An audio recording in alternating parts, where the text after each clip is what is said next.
اما آمریکا یک پالایشگاه موسوم به پالایشگاه کتری رو به دلیل خرید میلیون‌ها بشکه نفت جمهوری اسلامی تحریم کرده. این تصمیم بر اساس فشار بیشتر به حکومت ایران برای مقابله با تهدیدات هسته‌ای و محدود کردن برنامه موشک بالستیک جمهوری اسلامی گرفته شده. تمی بروس سخنگوی وزارت خارجه آمریکا هم در این زمینه اعلام کرده که رفتار جمهوری اسلامی در سطح جهانی تهدیدی برای امنیت ملی آمریکا شده. پالایشگاه کتری پالایشگاه کوچیک و خصوصی در چین اطلاق میشه که عمدتاً در مالکیت شرکت‌های خصوصی هستن و معمولاً ظرفیت پالایش محدودی دارن. صحبت‌های سخنگوی وزارت خارجه آمریکا رو با هم ببینیم و بشنویم.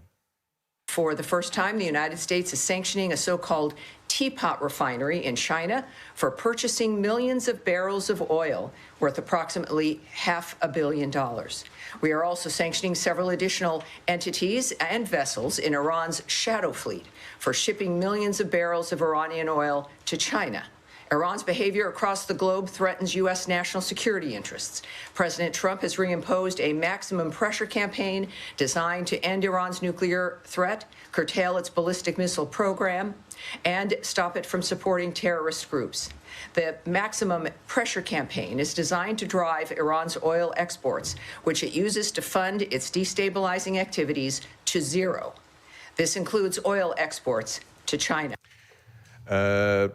ساب تایتل این ویدیو رو من خودم تهیه کردم و نشد که پخش بشه. من بابت این موضوع پوزش میخوام. این ویدیو در صفحه اینستاگرام ما، در صفحات شبکه‌های مجازی ما هستش. اونجا میتونین کامل ویدیو رو ببینین با زیرنویس فارسی برای اینکه از چند چون صحبت‌های ایشون مطلع بشین. بار دیگر این اشتباهی که من مرتکب شدم پوزش میخوام.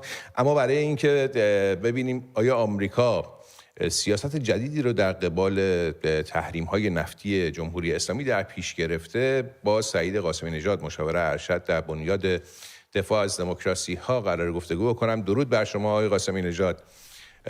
آیا پرسشم رو من پرسیدم، آیا واقعا آمریکا در قبال جمهوری اسلامی و در قبال تحریم‌های نفتی جمهوری اسلامی سیاست جدیدی رو پیش گرفته؟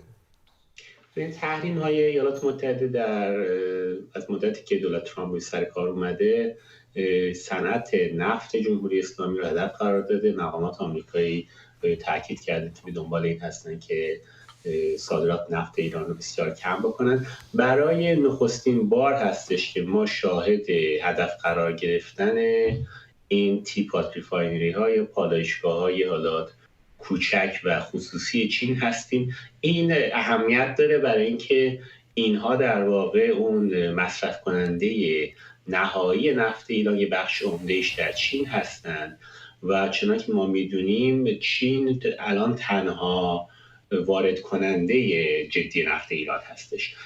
رفتن به سراغ چین، خود شرکت‌های چینی که دارن در واقع شرکت‌های واقعی چینی اهمیت داره. ما برای اینکه بدونیم کجا بودیم، خب در دوران دولت بایدن تحریم‌ها اعمال نمی‌شد.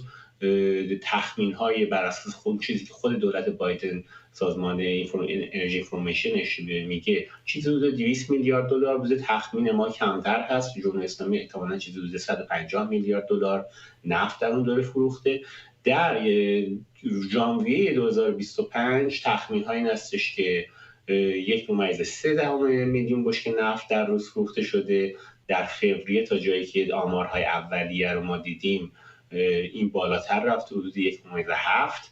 و در مارچ اون چیزی که بازیگران و کسایی که مانیتور میکنن بازار نفت رو این هستش که آمارهای اولیه هستین، البته در مارچ به نظر میاد پایین‌تر اومده. اما اون چیزی که هست، خب دولت ترامپ همچنان در پایین آوردن صادرات نفت جمهوری اسلامی به اون معنا موفق نبوده.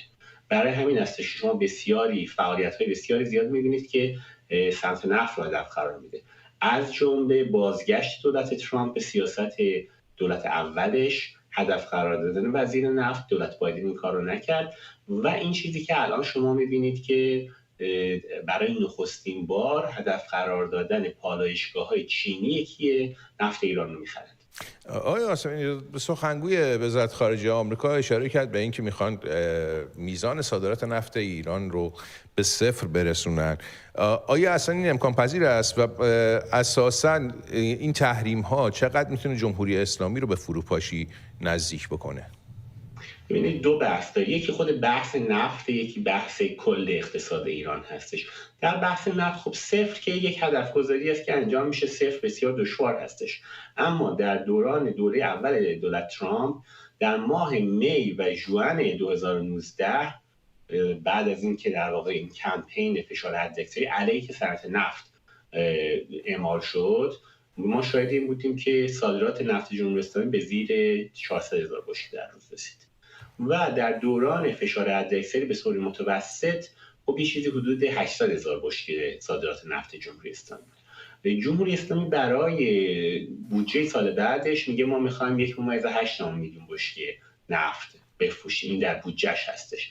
اگر حتی به همون سطح 800,000 بشکه برسه خب این یک چیزی حدود 55% اون درآمدی که اینها برای خودشون پیش بینی کرده بودن تأمین نمیشه، مشکلات بسیار جدی درست میکنه برای جمهوری اسلامی.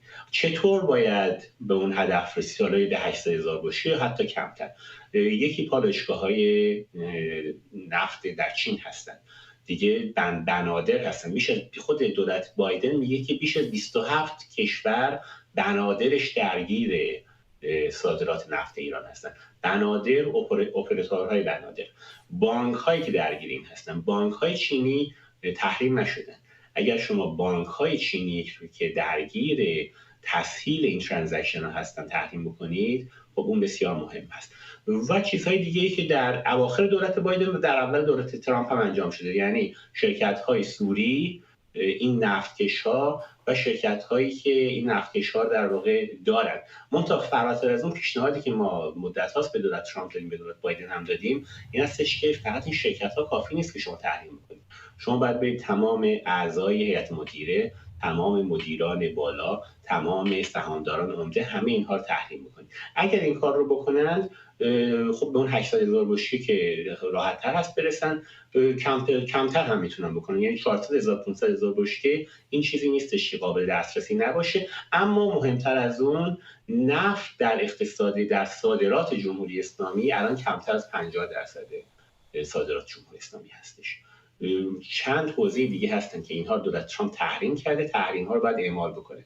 بحث پتروشیمی، بحث فلزات صنعتی، بحث گاز طبیعی. اینجاها 3 حوزه‌ای هستن که باید اگر روی اون هم فشار شدید بیاریم، ما یک چیزی حدود 80-85% صادرات جمهوری اسلامی رو شما میتونید بهش فشار بیارید، اون واقعا فشار حداکثری خواهد. و این میتونه کمک کنه به اینکه جمهوری اسلامی به فروپاشی نزدیک‌تر بشه. خب فشار حداکثری جمهوری اسلامی رو در حوزه اقتصادی، در حوزه سیاسی به مرز فروپاشی میتونه بکشونه. اگر همراه بشه، باید همراه بشه با پروژه حمایت حداکثری از مردم ایران. شما میتونید به یک جایی برسید که مردم ایران خودشون در واقع جمهوری اسلامی رو سرنگون کنن. به اون گزینه خطرناک و نامناسب که ما بخوایم بذاریم به سمت یک درگیری نظامی که نه آمریکایی ها میخوان و من فکر میکنم نه مردم ایران اون رو میخوان، اون رو میتونیم اجتناب کنیم و جمهوری اسلامی قبل از اون توسط مردم ایران خودش سرنگون بشه. خیلی سپاسگزارم از حضور شما. سعید قاسمی نژاد، مشاور ارشد بنیاد دفاع از دموکراسی در میز خبر که همراه ما شد. سپاسگزارم.